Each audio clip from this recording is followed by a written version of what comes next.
Greetings, Andy Johnson here, Minnesota State University, looking at transfer of learning, or transfer. Now, transfer is what we're all about.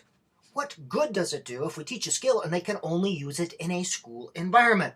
So that's what we are about. Transfer is when the learner is able to use a skill beyond the particular teaching and learning context. And that's what we want to do for a skill to have any value to a skill or concept, but we're looking mostly at skills. You have to be able to use it outside that teaching learning context. That is real life. We want skills to transfer to real life. We're getting them ready not for a school world, but for a real world. We don't teach skills to only succeed in school. We want students to succeed in life. So, transfer includes acquisition and internalization. Has to have these two elements for it to occur. Acquisition of a skill, this could be concept too, but it includes direct instruction, modeling, guided practice, and individual practice. These are the elements of effective skills instruction. These are the elements of the Johnson Skills Lesson Plan that you can find at another place. So that is the first part for transfer to occur in a real life situation.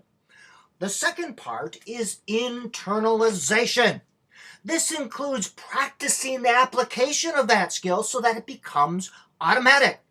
Automaticity is the word we use. That's when the learner is able to apply the skill with little conscious effort.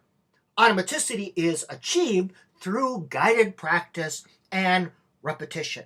Now, expert performance of any kind in any area relies on automaticity of the relevant cognitive processes, of the relevant thinking processes. That is, the performer needs to expend a minimum of cognitive capacity thinking about the skill so they have more capacity to think about the end product. Think about a wrestling skill, single leg takedown. And I have to think about the steps, step 1, step 2, step 3.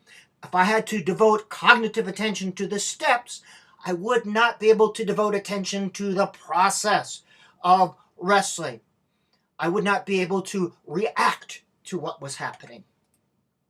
Two types of transfer. Low road transfer, that's automatic triggering of well-practiced routines in a similar context. That is, you can perform the skill without thinking about it in a similar context.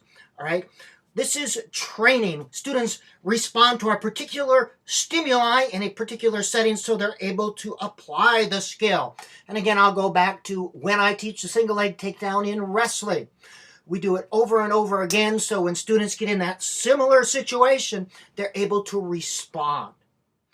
Hugging is what is best for low road transfer. You practice the skill in a variety of contexts and situations so that students are able to respond without thinking. Now, hugging works best for low-level skills. Example, if I'm teaching social skills, when you're in this situation, smile, say please, say thank you. All right? When I'm teaching safety issues, stop at the road, look both ways, cross. All right? That is that low-level transfer, and I use a lot of hugging. When I teach skills like lesson planning, I do a lot of simulated stuff that's a low-level skill, but I want you to be able to respond in similar situation. The other type of transfer is called high-road transfer. This is where the learner grasps the guiding principles of a skill, more abstract knowledge, so it can be applied and then adopted and adapted to other contexts or situations. Bridging is best for high-road transfer. This is where you ask questions for insights and applications. You ask them how you might use this in your life or in other situations so they're able to bridge from school to real life. All right? So you ask questions, you get them to think about other situations and settings so if they understand the guiding principles. As an example of this educational psychology, I'm giving you a lot of skills, a lot of concepts. High road transfer is required here that you're able to bridge once you understand the basic concepts to your particular teaching setting. In education today, there's a lot of confusion because people don't understand that teaching is a high-level skill. It's not low-level where you respond in a particular setting. So you need to understand the basic guiding principles. This is why I shy away from now do this types of programs and procedures, because I want you to be thinking professionals who understand the processes and procedures. All right, in the next video, we'll look at some things that promote transfer.